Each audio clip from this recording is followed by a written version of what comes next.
आदाब दोस्तों। जब सुबह हम अखबार पढ़ते हैं, खबरें सुनते हैं, तो कुछ खबरें ऐसी होती हैं जिन्हें सुनने के बाद हमारे दिल को बहुत तकलीफ होती है।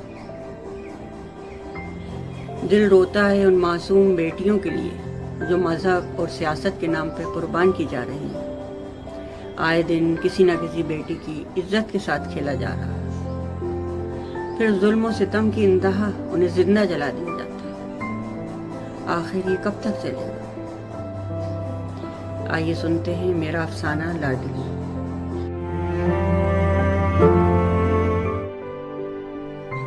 कजरी अपने 2 साल के बच्चे को गोद में लिए नंगे पांव मोहल्ले के दरवाजे बजा बजा कर पूछ रही थी, मेरी रानी को कहीं देखा है? मेरी रानी को कहीं देखा है? क्यों, क्या हुआ? क्यों रो रही हो? फरीदा ने पूछा। भाभी, मेरी रानी नहीं मिल रही है। दूसरी पड़ोसन बोली, अरे वो सुबह ही तो बच्चों के साथ खेल रही थी, वो कहीं नहीं जाएगी, तुम परेशान मत हो। कजरी का शौहर माधव, वो भी एक एक शख्स से पूछ रहा था, मेरी बेटी को कहीं देखा है? मेरी बेटी को कहीं देखा है? उसने गुलाबी रंग के कपड़े पहन रखे हैं, उसके हाथ में गुड़िया है, लेकिन रानी को किसी ने नहीं देखा।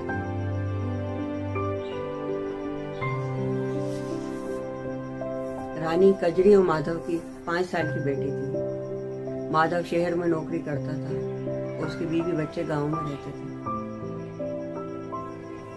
आज सुबह रानी बहुत खुश थी। उसके बाबा उसके लिए शहर से गुड़िया लेकर आए थे। वो अपनी सहेलियों में गुड़िया दिखाकर इतरा रही थी, उसे प्यार करती थी, सीने से लगाए लगाए खेल रही थी। थोड़ी देर के बाद रानी की माँ कजरी घर से बाहर आई।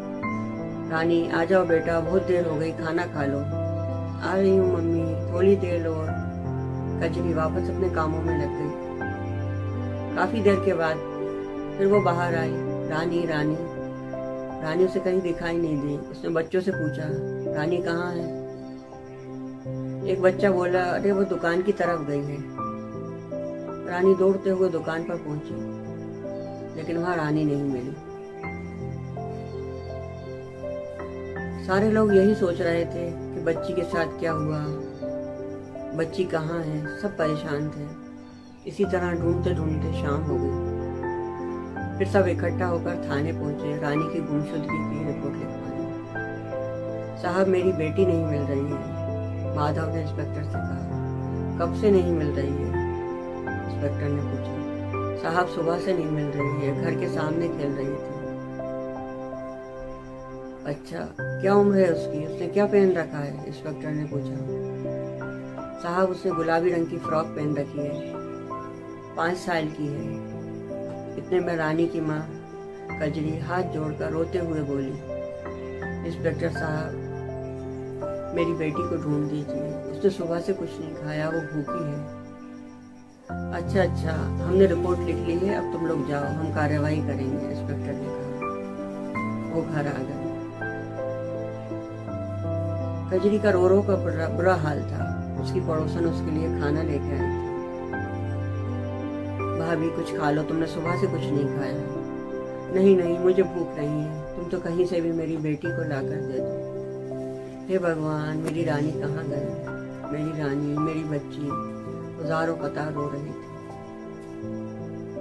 उसका शौहर माधव उसे तसल्ली दे रहा था, रो मत, हमारी बेटी जरूर मिल जाएगी, इंस्पेक्टर साहब उसे ढूंढ रहे हैं। इसी तरह रात गुजर गई। सुबह पुलिस की जीप आकर माधव के दरवाजे पर रुकती है। सारे लोग उस जीप को घेर लेते हैं। एक शख्स पूछता है, साहब, बच्ची का कुछ पता चला? इंस्पेक्टर धीरे से माधव से कुछ कहता है। माधव और कजरी बदहवासी की हालत में जीप में बैठकर चले जाते हैं। सड़क के किनारे मजमा लगा है। झाड़ियों में एक बच्ची फटे कपड़ों में खून से लथपथ पड़ी थी। वो रानी थी।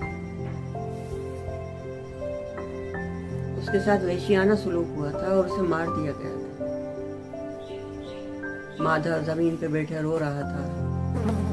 रानी की मां बेहोश पड़ी थी। थोड़ी देर में न्यूज रिपोर्टर आ गए, एम्बुलेंस आ गई और रानी को पोस्टमार्टम के लिए हॉस्पिटल ले जाया गया। मासूम रानी दुनिया से रुखसत हो चुकी है।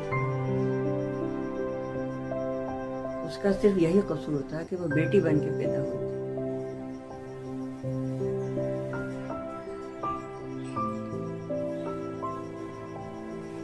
बेटियां आसमानों की बुलंदियों को छूना चाहती हैं, अपने माँ बाप का, अपने मुल्क का नाम रोशन करना चाहती हैं, लेकिन कहीं कुछ गलत ना हो जाए, इसी डर और खौफ की वजह से उनके बढ़ते कदम रुक जाते हैं।